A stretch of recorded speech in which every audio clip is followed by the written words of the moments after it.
तर आज आपल्याला पडत्याच्या वेळीत असं काही दिसलं की ते पाहून आपली फटारलीच ना रे बा. तर सर्वांना आपला प्रेमाचा जय जय रामकृष्ण हरी माऊली. तर बाबा आलो सकाळी सकाळी पडत्याच्या विहिरीवर आलो. आणि पडत्याच्या विहिरीवर मी काहून आलो हे तुम्हाला सांगतोच मी थोड्या वेळानं. कारण की ग्रामपंचायतनं आपल्याला लाखो रुपयाचे कॉन्ट्रॅक्ट दिलात आणि ते काम म्हणजे कशासाठी आलो हे तुम्हाला सांगतो मी थोड्या वेळानं. तुम्हाला माहीत पडलंच की आता मी इथं कायसाठी आलो होतो. आणि तेवढ्यात दिसली भाऊ आपल्याला डॉक्टर साहेब आणि त्याची गँग. कारण की ते आली आपल्या या विहिरीत पोहायले. आणि छोट्याला नव्हतं भाऊ पोहणं म्हणून डॉक्टर साहेबांनी मांडला त्याच्या अंगाले कॅना आणि मारलं ना हो डॉक्टर साहेबांनी रपकन सूर्य एक विहिरीत.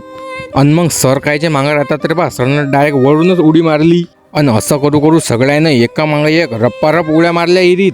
आणि ज्याले पोहणं नाही त्यानं या छोट्यापासून शिकून घ्या भाऊ कसं पोहा लागते पा कसा पोहून आला. आणि आमचं हे सरकारी काम अटपून आम्ही घरी जातच होतो तर तेवढ्यात पिंटू भाऊच्या वरात पिंटू भाऊ वांगे तोडताना दिसले. आणि त्याचं काय म्हणणं आहे तुम्ही पाहूनच घ्या.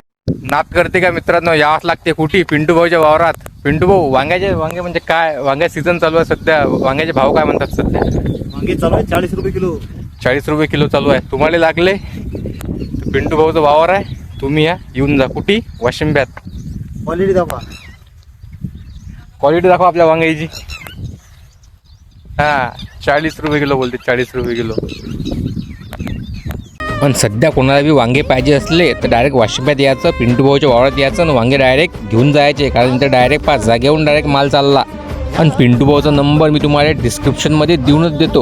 आणि तेवढ्यात दिसले भाऊ गोपाल मामा आणि याला म्हणतात भाऊ आपल्या मामीचा धाक डायरेक्ट इन्नावर भिडवलं मामी. आणि गावात येऊन पाहतो तर महेश भाऊच्या गायचं चालू होतं आर्टिफिशियल इन्सेमिनेशन म्हणजेच कृत्रिम रेतन. चला तर माऊली भेटू पुढच्या ब्लॉगमध्ये. तोपर्यंत आपल्या व्हिडिओला लाईक करून घ्या आणि आपल्याला फॉलो करून घ्या. जय जय रामकृष्ण हरी माऊली.